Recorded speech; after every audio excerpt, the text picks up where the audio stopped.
What's going on, guys? SargeantsTechTips. I'm going to be showing you how to add Steam apps or games to your taskbar, or sorry, your start menu. I keep doing that over and over, but this will be a lot more helpful so you can get to it quicker and you can just click your start menu and you can choose a game you want. So stay tuned.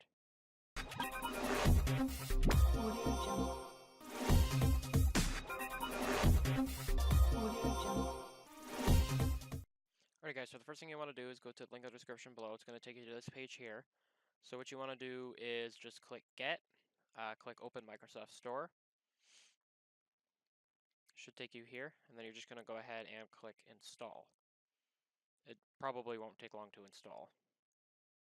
Alright, so once it's done installing, you can go ahead and click Launch. And then you will have to put your Steam ID in it. If you guys want to add me on Steam, you can. My username is SargeantsTechTips. It's just the logo that's on my channel. So go ahead and click Connect once you get it to...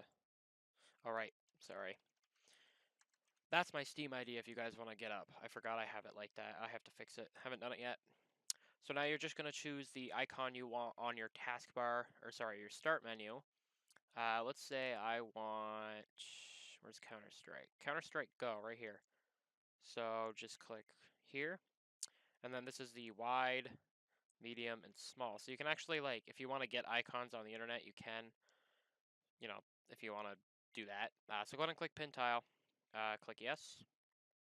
It should say Success, and then you can go ahead and see Counter-Strike is actually on here.